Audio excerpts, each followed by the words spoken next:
मुझे सचेत करना है मेरे एससी, एसटी, ओबीसी और अति पिछड़े भाई बहनों को, क्योंकि इनको अंधेरे में रख करके ये लोग लूट चला रहे हैं।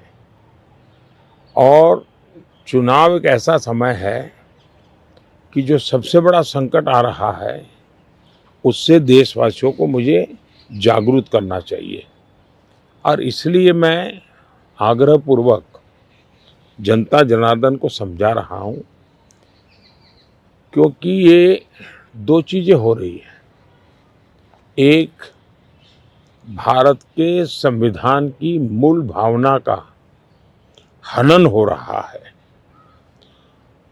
संविधान की मर्यादाओं को तार तार कर दिया जा रहा है, और वो भी अपनी वोट बैंक की राजनीति के लिए। अब मुझे याद है, मैंने हाउस में कभी कांग्रेस के नेताओं को सुना तो वो ये कहते थे कि पीएसयू का प्राइवेटाइजेशन कर रहे हैं आप, तो आप आरक्षण मिटा देना चाहते हैं। अब रियलिटी तो है नहीं, गप्पाजी कर रहे थे। लेकिन मेरे सामने आया कि जो लोग इतने बड़े दलितों के हितैषी अपने आप को कहते हैं, आदिवासियों के हितैषी कहते हैं, वे हकीकत में उनके घोर दुश्मन हैं। इन्होंने रातों रात एजुकेशनल इंस्टीट्यूशंस को माइनॉरिटी इंस्टीट्यूशंस बना दिया।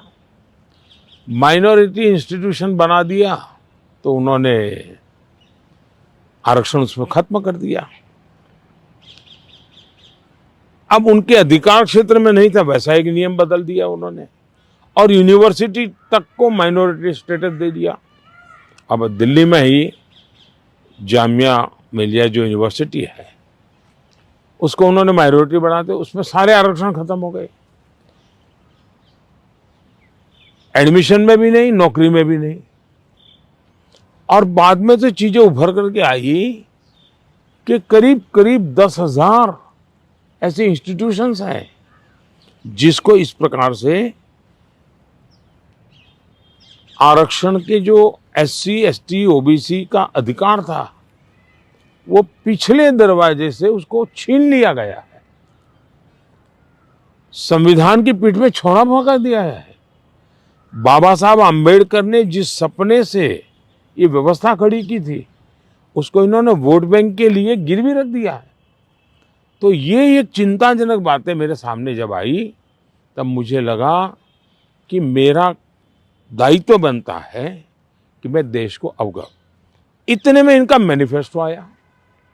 इस मैनिफेस्टो ने और चौंका दिया, और इसलिए मैंने पहला मैनिफेस्टो पर देखते ही मेरा पहला कमेंट था कि ये मैनिफेस्टो पर मुस्लिम लीग की छवि है।